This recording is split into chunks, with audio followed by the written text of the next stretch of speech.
You know, we are literally teaching machines how to see. And it's not a small thing. It's changing absolutely everything about how they interact with the physical world. So in this explainer, we're going to dive into how this tech is going from a science project in the lab to a powerhouse on the factory floor, turning simple pixels into some seriously powerful decisions. Yeah, that line, machines are watching us. It sounds a little creepy, doesn't it? Kind of like something out of a sci-fi movie. And look, while it's technically true, that phrase completely misses the whole point of what's happening here. Because the real magic, the breakthrough, it isn't the watching. It's all about the understanding. This is so much more than just recording images. We're teaching machines to actually interpret what they see, to find those tiny patterns a human might miss, and to turn all that visual data into real, actionable intelligence. So, here's our game plan. We'll start with that core idea, going from pixels to decisions. Then we'll pop the hood and look at how machines actually see. After that, we'll get into some real-world action, lay out the business case, and finally, get real about today's challenges and what's on the horizon. Okay, first up, pixels to decisions. This is the heart of it all, turning a simple stream of what a machine sees into something it actually does.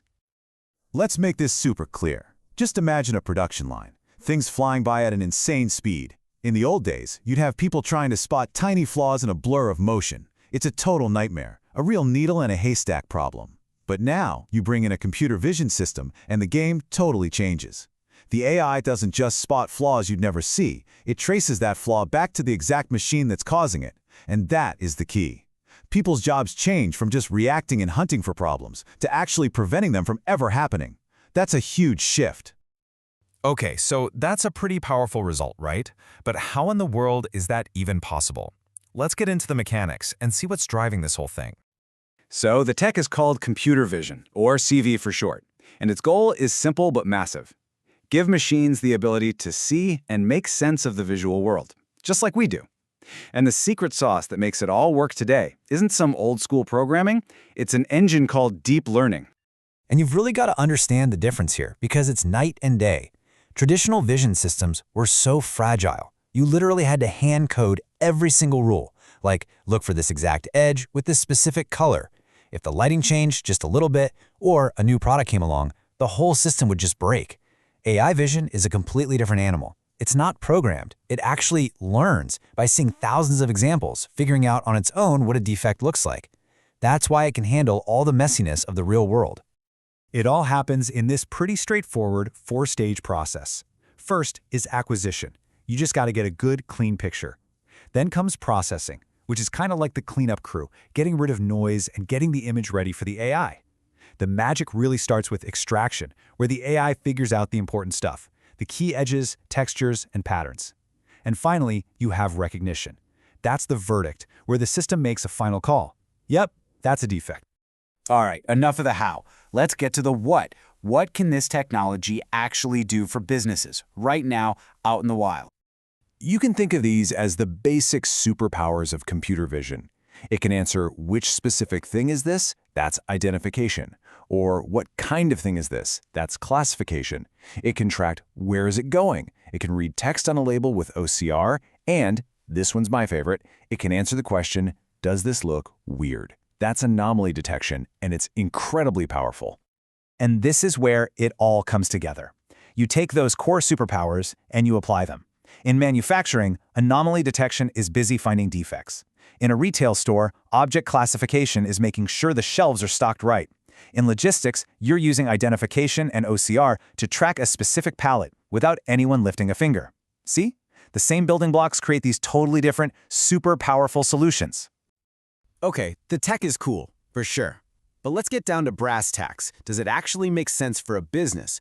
What's the real return on investment here? Why should anyone care? Well, the benefits are pretty direct. First, your accuracy just skyrockets. Fewer misses, fewer false alarms. Second, the speed is insane. Because the AI brain is right there on the factory floor, not in some data center miles away. Decisions happen in milliseconds. That leads directly to cost reduction by catching errors the second they happen. And finally, it scales. The model you perfect in one place, you can roll it out everywhere else. And look, these aren't just abstract ideas. Take a look at this number, 600. What is that? That's 600 angry customer phone calls you didn't get. It's 600 defective products that never left the factory. And that's the result of just a tiny improvement in an inspection process, all thanks to AI. That's a massive deal. But let's be real for a second. This stuff isn't magic. It's not a wand you just wave over your problems. There are some real challenges. So let's talk about the hard parts, and then we'll look at the seriously cool stuff coming next. So after hearing all that, you're probably thinking, this sounds like a silver bullet.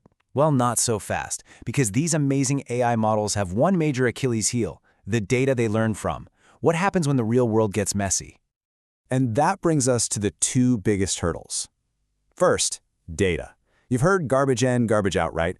Well, here, it's gospel. If your AI has never seen enough examples of a rare problem, it's just not going to find it. Simple as that. The other challenge is pure performance. Real time has to actually mean real time. We're talking milliseconds, and building an AI that's both a genius and a sprinter, that is a serious engineering puzzle. But even with those hurdles, the pace this field is moving at is just wild. We've gone from those clunky, old-school systems to the amazing deep learning of today. And looking ahead, the next step is something called vision language models. Now, think about this. Instead of just flagging an error, the AI could actually describe it to you in plain English. And beyond that, that's where it gets really mind-blowing. Agentic AI. This is a system that doesn't just see a problem and report it. It sees the problem and then it acts on it. And that leaves us with this one final massive question. As these AI systems go from being passive observers to active players, from just seeing to actually doing, what does that mean for us? The challenge isn't just going to be building them. The real challenge is going to be figuring out how we work alongside machines that can see, understand, and now act. Now that's a future to think about.